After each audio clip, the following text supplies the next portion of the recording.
ล่าสุดภูผาทะลุเดินทางมาฮอดวังเวียงแล้วทุกคนเอ้ยก็คิดว่าเพิ่นสิตั้งมกตั้งใจฮอนขอกฮอนคำอยู่ทางล่องแจ้ง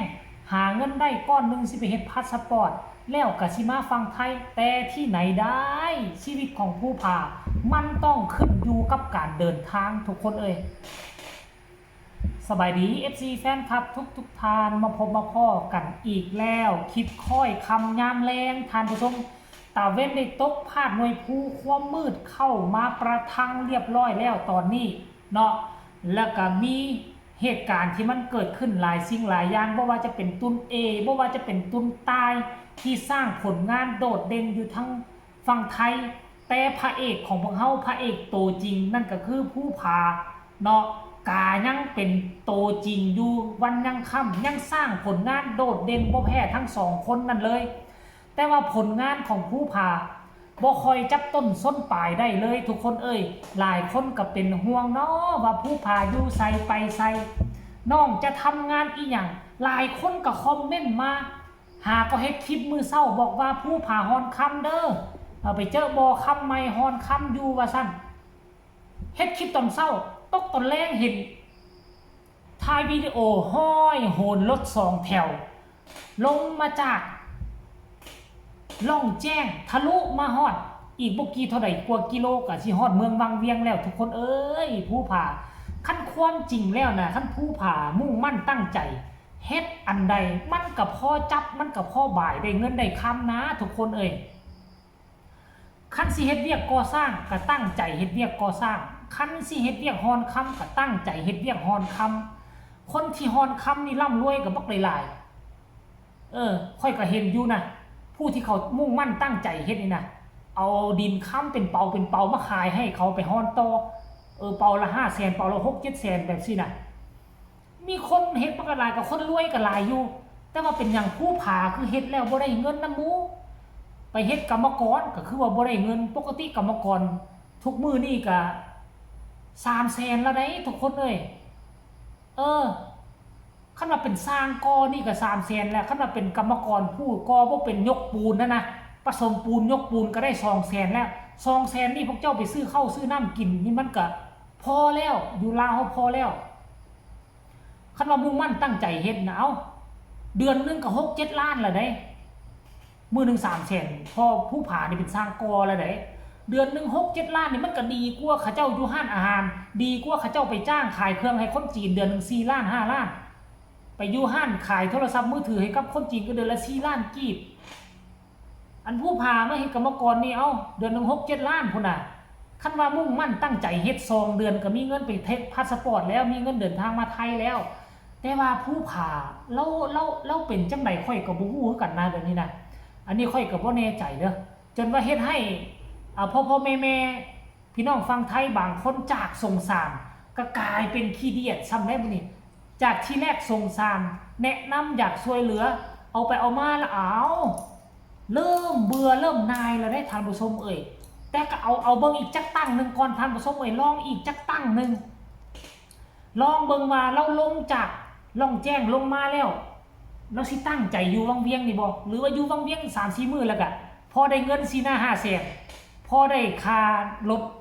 ทะลุมาเวียงจันทน์อีกได้บ่นี่มาเวียงจันทน์ก็ลองเบิ่งนึงกะเงินบ่มีได้บ่เนี่ยหาเงินได้แหละที่ทะลุไปทะลุมาน่ะท่านผู้ชมเด้เดี๋ยวจะมาวังเวียง 2-3 มื้อเดี๋ยวก็มาทะลุวังเวียงจันทน์เดี๋ยวก็ทะลุไปสวรรณเขตไปจำศีลนี่ได้เนี่ยคันให้เราน่ะตั้งใจมุ่งมั่นตั้งใจว่าเว้าตามชื่อว่าอยู่ลาวนี่ค่าแรงต่ำกว่าไทยบ่ก็ต่ำแต่ว่ามันก็ยังสูงกว่าหลายประเทศอยู่ค่าแรงทุกมื้อนี่อยู่บ้านเฮานี่ระดับนี่300-400ละได้ระดับคือเป็นสร้างกอนี่สร้างโบกสร้างกอนี่นะ3-400แล้วบ่ได้ต่ำคันถ้าตั้งใจเฮ็ดนี่นะแต่ว่าคือผู้ผาแหละคือว่าหัวเราอาจจะผิดพลาดตอนที่ไปอยู่ในถ้ำมันบอกออกมาแล้วก็เลยเบอจนว่าพ่อแม่เรายั่งยืนว่าเราเป็นบ้าแล้วได้เราเสียจิตเราดูซันเดย์ถ้ามีเท่ากับว่าเสื้อบัดเบิ่งไปเบิ่งมาละก็พ่อแม่เพิ่นเว้าก็หักมีเหตุผลท่านผู้ชมเนาะก็ว่ามีเหตุผลบางครั้งก็คือว่าคือดีไปบางครั้งก็คือว่า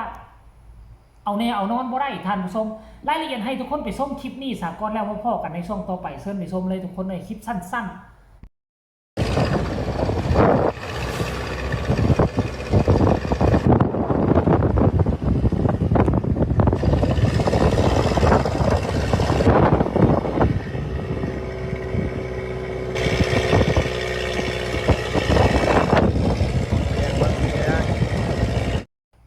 เอาพ่อแม่พี่น้องป้องป่ายชาวลาวชาวไทยผู้ที่เป็นห่วงเป็นใยผู้ผ่ามาเห็นคลิปนี้แล้วพวกเจ้าที่คิดแนวใดเนาะแต่ว่าก็บ่เป็นหยังดอกเฮาก็สนับสนุนกันไปเฮาก็บ่ไปบังคับจิตใจเนาะชีวิตของไผของมันเฮาบ่สามารถไปเปลี่ยนเส้นทางเดินของชีวิตไผเฮาก็มีเพียงแต่หวังดีก็มีเพียงแต่แนะนำไปแล้วก็ยินดีในเส้นทางที่เราเลือกยินดีทุกกิจกรรมที่เราเฮ็ดก็แล้วกันเด้อทุกคนเด้อเพราะว่าอันนึงคันเฮาบอกว่าคือบ่เฮ็ดอันนี้คือบ่เฮ็ดอันนั้นแต่ละคนมันมีแนวคิดที่แตกต่างกันทุกคนเส้นทางของแต่ละคนก็มันแตกต่างกันความคิดความอ่านมันแตกต่างกันความรู้ความสามารถแตกต่างกันบางสิ่งเฮาอาจจะคิดว่าเฮาเฮ็ดได้แต่บางครั้งเราอาจเฮ็ดบ่ได้แล้วเฮาไปแนะนำว่าคือบ่เฮ็ดแล้วนี่ว่าคือบ่ไปนั่นว่ามันสิได้ดีกว่ามันเส้นทางชีวิตจังหวะชีวิตของคนเฮามันบ่คือกันเพราะฉะนั้นผู้ผ่าก็สุดแล้วแต่เราก็แล้วกันเฮาก็ได้แต่แนะนำสำหรับเส้นทางชีวิตของเราจะเดินไปแนวใด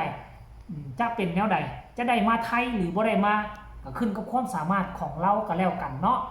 เราก็มีความมุ่งมั่นตั้งใจเลยหาเงินจักก้อนนึงเพื่อจะมาไทยแต่ว่าจะหาแนวใดให้ได้เงินจักก้อนนึงเพื่อไปเฮ็ดพาสปอร์ตเพราะว่าปัจจุบันนี่คือเราอยู่แบบบ่เป็นหลักเป็นแรงแต่ว่าเราก็มีเหตุผลนะเราอยู่วังเวียงนี่ก็คิดว่าสิเฮ็ดวังเวียงนี่เป็นเดือนแต่ที่จริงแล้วไปอยู่ 2-3 มื้อแล้วทะลุไปล่องแจ้งเพราะว่ามันมีแนวเฮ็ดให้เราต้องได้ไปมีธุระอยู่พุ่นมีคนโทรหาเราจำเป็นต้องได้ไปก็ให้เราไปเคลียร์แล้วก็คิดว่าสิแล้วแหละเบิ่งเราลองมาอยู่วังเวียงดูสิฮอดเดือนบ่คันบ่ฮอดเดือนนี่เราสิมีเวียกสำคัญอีหยังบ่ให้เราเดินเฮ็ดให้เราเดินทางไปมาๆตื่มก็ให้พี่น้องทุกคนให้ติดตามตอนต่อไปเรื่องเล่าชีวิตของผู้ผ่าหลังจากออกจากถ้ำมาคือว่ายุ่งเหยิงคือผมบ่ได้ซะคือหัวคนบ่ได้ซะผมยุ่งไปยุ่งมาอยู่นี่ท่านผู้ชมหลายคนก็คองคอยว่าชีวิตของเราจะดีขึ้นบ่เพราะว่าวัดก็ไปเข้าแล้วครูบาอาจารย์หลายคนก็แนะนำมาแล้วแต่ว่าก็บ่เห็นมีหยังเปลี่ยนแปลงไปในทางที่ดีแต่กงกันข้ามกับอีก4คนนั่นถือว่าดีขึ้นดีวันได้เงินเป็นกอบเป็นกำมุ่งมั่นตั้งใจเฮ็ดหน้าที่เดียวหาเงินหน้าที่เดียวบ่ทะเยอทะยานคือผู้ผ่าหลายคนก็เกือบ2 เดือนแล้วพอมีเงินเก็บบ่น้อยก็หลายได้ลักล้านได้ทานผู้ชมทั้ง4คนนั่นก็ได้อันนี้ก็เอามาฝากเอามาต้อนกันสำหรับทุกคนพี่น้องชาวลาวชาวไทยพวกเจ้าเห็นแล้วพวกเจ้ารู้สึกแนวใดยังสงสารยังอยากสนับสนุนอยู่บ่หรือว่าอยากมีคำตำหนิติชมคำตำหนิติเตือนแนวใดก็ให้ทุกคนสามารถคอมเมนต์กันมาได้แลกเปลี่ยนบทเรียนนำกันเด้อขอคนละ1 ไลค์ 1 แชร์กดติดตามที่สำคัญอย่ากดข้ามโฆษณาพ่อกันใหม่ในคลิปหน้าลาทานผู้ชมไปก่อนสบายดี